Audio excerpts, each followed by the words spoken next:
Ledakan strategi sang maestro, skor hasil akhir Persis Solo versus Persija Jakarta di pekan kedua Super League 2025.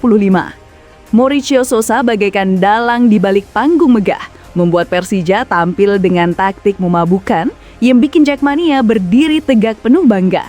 Saksikan kisah heroik dan drama luar biasa ini selengkapnya. Suara pekir dari sang pangeran Garuda. Jordi Amat ingin timnas Indonesia main di Jakarta International Stadium, tapi beri catatan ini. Apa rahasia di balik kata-kata tegas sang bek andalan? Temukan jawabannya dan rasakan getarannya sekarang juga. Lahirnya Neymar dari Jakarta. Winger Persija Jakarta M. Maxwell Sosa kerap disebut mirip Neymar. Dia idola saya. Gocekan maut, trik menipu, dan tendangan mematikan membuat Jackmania terhanyut dalam kagum seolah menyaksikan Neymar lahir kembali di Persija. Jangan lewatkan kisah penuh magis ini. Saksikan selengkapnya sekarang juga. Sebelum lanjut ke berita selengkapnya, jangan lupa subscribe channel Dangdil dan like video ini agar gak ketinggalan berita-berita terbaru hari ini.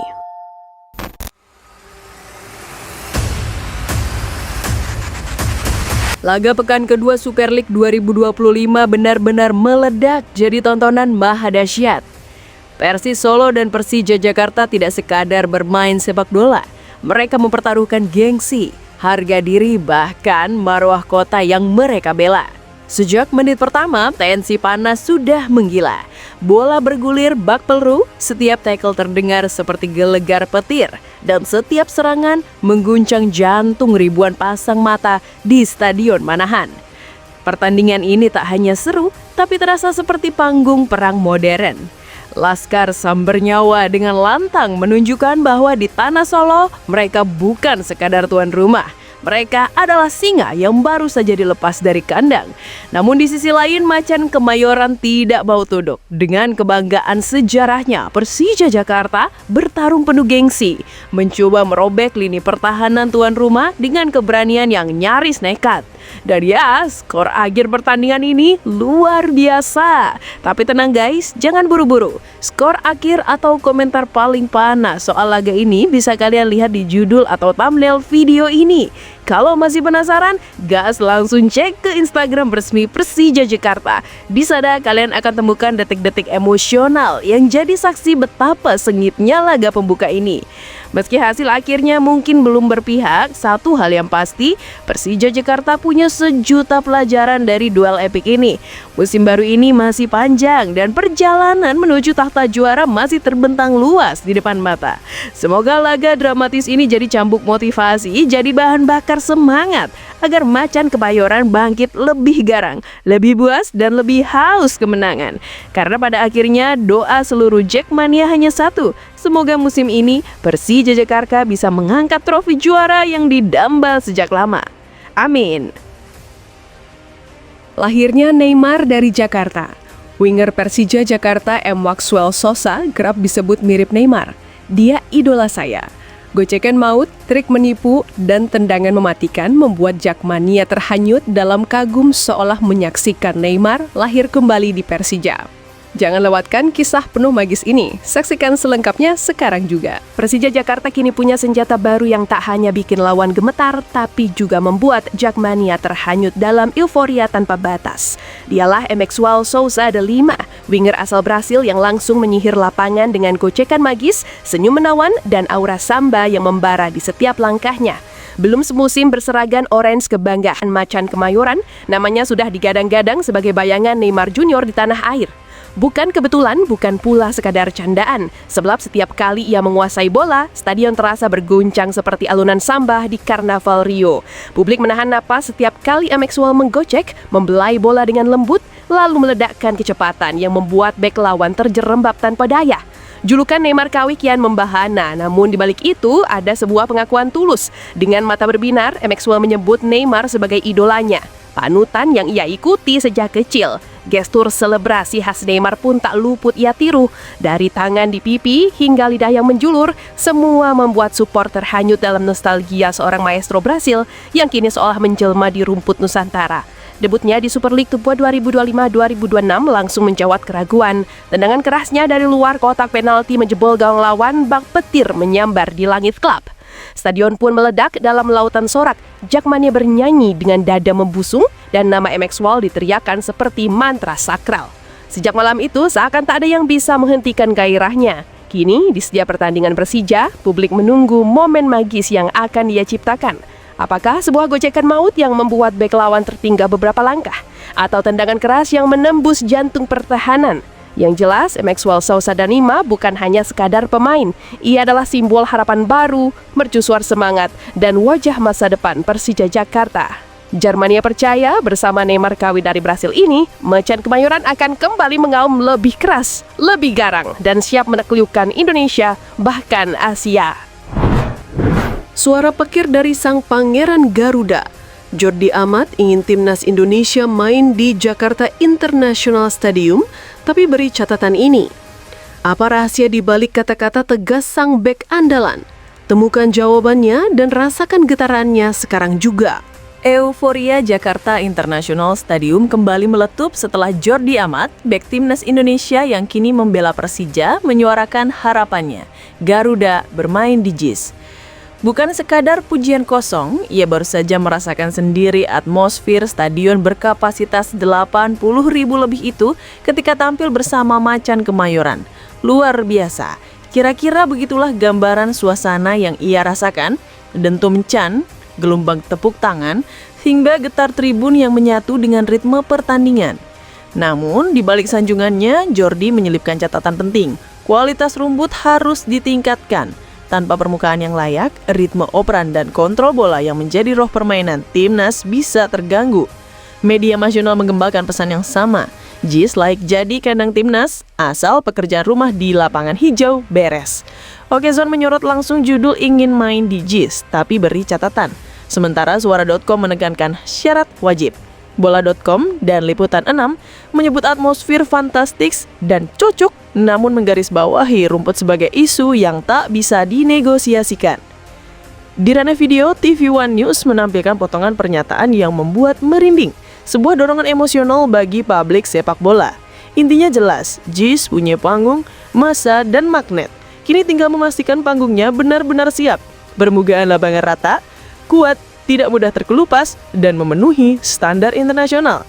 Jika catatan itu ditindak, JIS bukan hanya rumah megah, melainkan benteng tempat Garuda mengibarkan sayapnya setinggi-tingginya, tempat lawan merasa kecil, dan tempat harapan publik Indonesia menemukan suaranya kembali. Ketika rumputnya sempurna, musik pertandingan akan mengalun lebih jernih, dan di sanalah, di bawah sorolamu JIS, timnas bisa memainkan simfoni kemenangan. Alhamdulillah wa syukrilah, akhirnya doa jutaan rakyat Indonesia dijawab. Striker muda penuh talenta Miliano Jonathan resmi mantap menyerahkan hatinya untuk membela merah putih. Dari rumput hijau Eropa, penyerang FC Utrecht itu kini tengah menjalani proses naturalisasi demi mengibarkan sayap Garuda di kancah dunia. Inilah momen yang ditunggu-tunggu, kisah dramatis yang wajib Anda ikuti sampai akhir karena sejarah baru sedang ditulis. Nama Miliano Jonathan memang belakangan jadi mantra magis di telinga pencinta sepak bola tanah air. Pemain berusia 21 tahun dengan darah keturunan Depok, Jawa Barat ini sudah lama dikejar PSSI dan kini kepastian itu akhirnya tiba. Seperti kelihatan pekir yang membelah langit, Erick Thohir, sang nahkoda PSSI, mengumumkan secara resmi bahwa proses naturalisasi Jonathan telah bergulir. Garuda butuh mesin tempur baru. Dengan Indonesia yang kini harus berjibaku di grup neraka bersama Arab Saudi dan Irak pada putaran keempat kualifikasi Piala Dunia 2026, tambahan tenaga di lini depan adalah harga mati. Oleh Rameni masih dihantam cedera dan di saat badai keraguan datang, Jonathan hadir bagai pahlawan yang diturunkan langsung dari langit. Bayangkan pemuda 21 tahun yang musim lalu mengguncang Belanda bersama Vitesse Arnhem dengan 11 gol dan 4 assist dari 38 laga, kini bersiap menjadi senjata pamungkas Garuda. Musim ini ia pun sudah mendapatkan kaki bersama FC Utrecht di Eredivisie. Seorang predator muda yang lahir di Eropa kini akan bertarung demi bendera merah putih. Sebuah cerita epik yang lebih indah dari dongeng. Erick Thohir bahkan sudah bertemu langsung dengan Menpora Dito Aryo Tojo untuk menyerahkan dokumen naturalisasi Jonathan. Proses ini segera dilanjutkan ke DPR RI demi memastikan Garuda bisa terbang lebih tinggi. Erick menegaskan, terima kasih kepada Menpora atas dukungan penuh untuk membangun sepak bola Indonesia agar bisa membawa Garuda mendunia. Inilah kabar yang membuat darah merah kita mendidih dan dada bergetar bangga. Miliarder Jonathan bukan sekedar tambahan amunisi, ia adalah simbol tekad, jawaban atas doa dan harapan baru bagi timnas Indonesia. Saat Oktober nanti tiba, ketika peluit panjang berkumandang di putaran keempat kualifikasi Piala Dunia 2026, semua mata akan tertuju pada satu nama, Jonathan, sang pembawa mimpi Garuda. Saksikan kelanjutan kisah penuh emosi ini, apakah Jonathan akan jadi bintang terang di langit merah putih? Jangan lewatkan cerita lengkapnya, karena setiap detiknya adalah sejarah yang sedang lahir di depan mata Anda.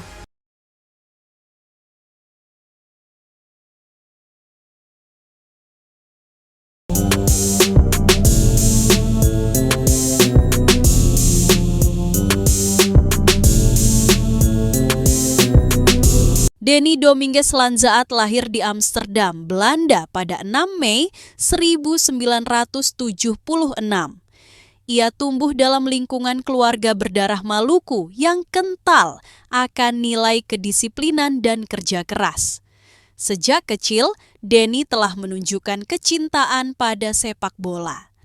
Lapangan-lapangan kecil di Amsterdam menjadi tempat awal ia memupuk mimpi besar menjadi pesepak bola profesional. Sebagai anak keturunan Indonesia, khususnya Maluku, Denny tidak pernah menyangka bahwa suatu saat darah yang mengalir dalam tubuhnya akan membawanya kembali ke akar leluhurnya, bahkan membawanya membela negara asal keluarganya dalam bentuk yang baru. Bukan sebagai pemain, tetapi sebagai pelatih yang berkomitmen penuh membangun tim nasional Indonesia. Karier sepak bola profesionalnya dimulai dari Akademi Ajax Amsterdam, salah satu klub ternama di Belanda yang dikenal melahirkan pemain-pemain besar dunia. Di akademi ini, Denny ditempa dengan filosofi sepak bola total dan disiplin tinggi. Ia bermain sebagai gelandang bertahan yang memiliki visi permainan, ketenangan dalam mengatur ritme, dan kemampuan bertahan yang solid. Ia tak pernah menonjol sebagai pemain yang mencetak banyak gol, tetapi justru perannya di lini tengah menjadi jantung permainan tim. Ia memulai karier seniornya di klub MVV Maastricht, lalu berpindah ke Willem de Duawu dan menunjukkan performa yang mengesankan, membuat klub-klub besar mulai melirik jasanya. Karirnya terus menanjak ketika ia memperkuat AZ Alkmaar dan menjadi kapten di sana. Di klub ini, Denny menjadi salah satu pemain paling berpengaruh. Kepemimpinan dan ketenangannya di lapangan membuatnya dihormati rekan satu tim maupun lawan. Setelah itu, ia hijrah ke Inggris dan bergabung dengan Wigan Athletic yang saat itu berlaga di Premier League. Di Inggris, ia menghadapi tantangan baru, menghadapi intensitas permainan tinggi dan tekanan media yang jauh lebih besar. Namun, Denny mampu beradaptasi dan tetap tampil konsisten. Sepulang dari Inggris, ia kembali ke Belanda dan memperkuat Feyenoord, lalu menutup kariernya di FC Twente sebelum pensiun sebagai pemain profesional. Karier internasionalnya bersama timnas Belanda juga patut diapresiasi. Ia mencatatkan 38 caps bersama Oranje dan turut serta dalam skuad Belanda di ajang Piala Dunia 2006.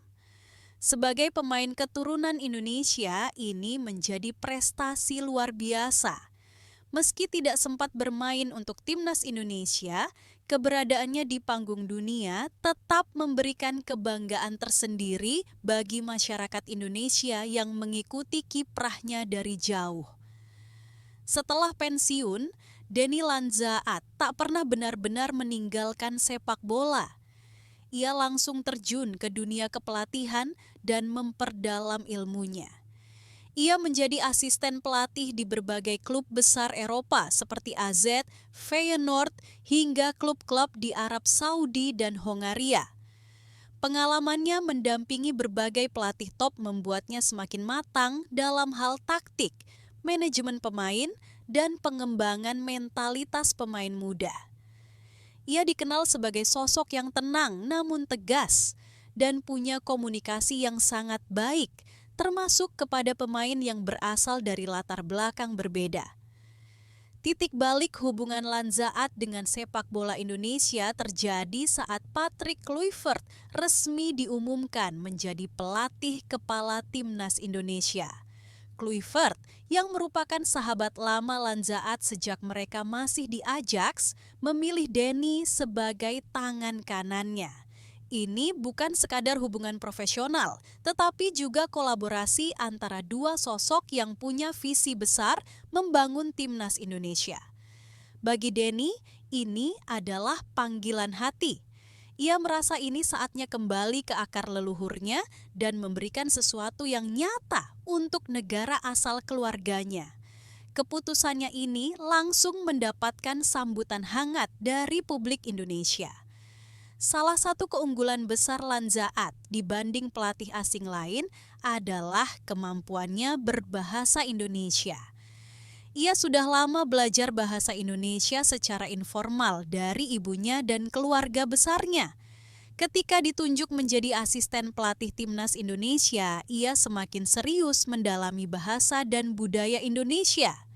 Ini membuatnya mampu menjalin komunikasi lebih dekat dengan pemain lokal, memahami karakter dan psikologi mereka, serta mampu menjadi jembatan yang efektif antara pelatih kepala dan pemain.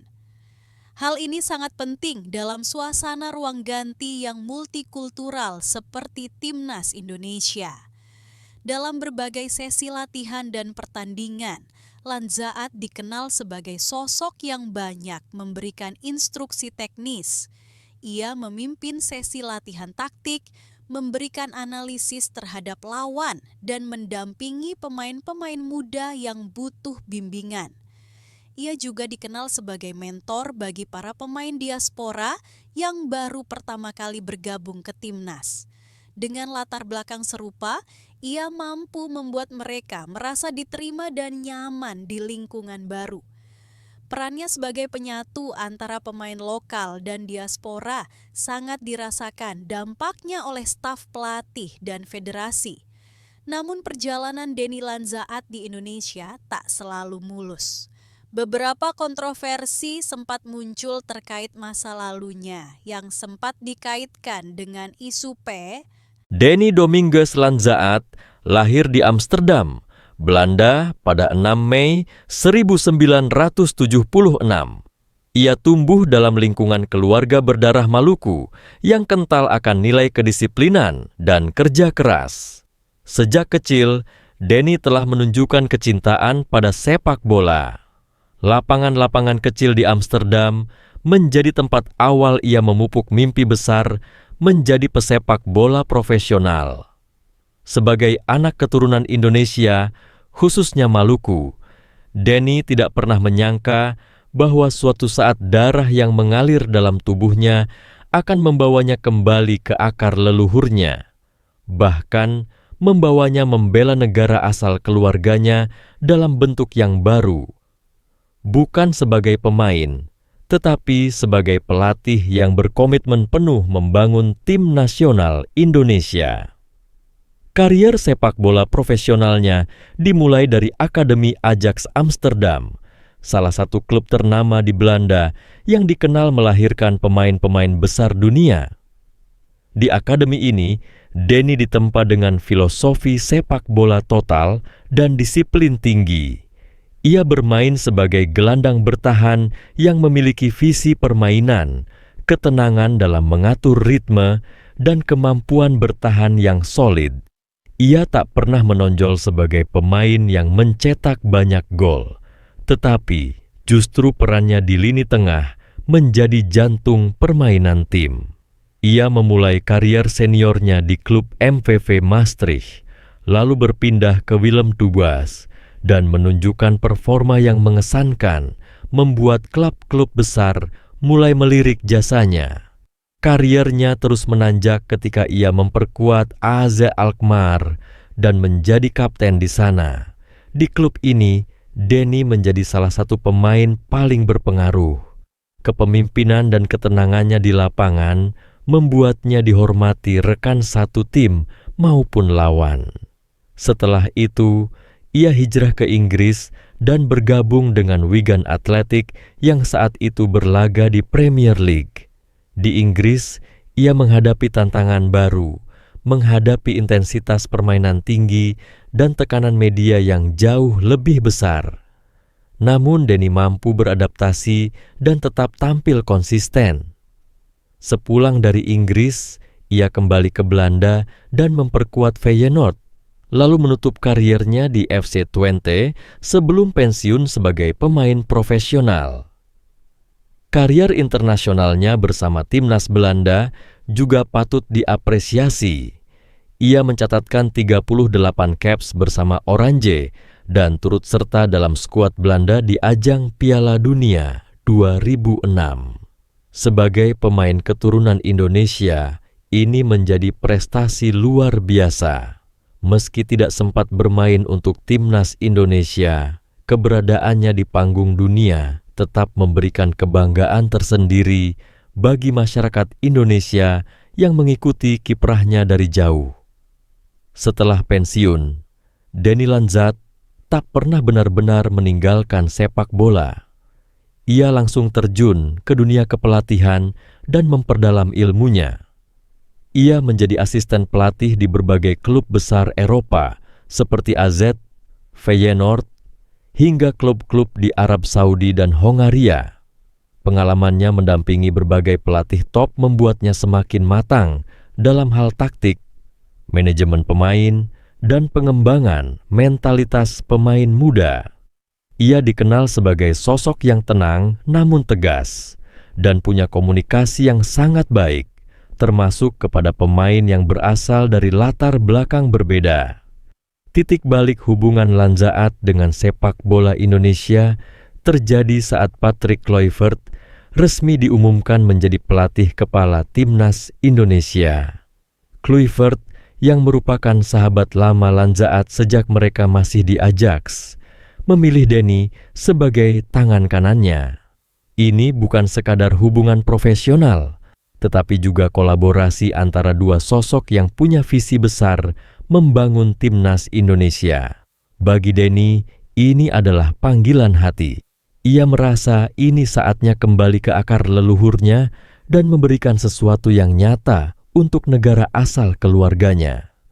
Keputusannya ini langsung mendapatkan sambutan hangat dari publik Indonesia. Salah satu keunggulan besar Lanzaat dibanding pelatih asing lain adalah kemampuannya berbahasa Indonesia. Ia sudah lama belajar bahasa Indonesia secara informal dari ibunya dan keluarga besarnya.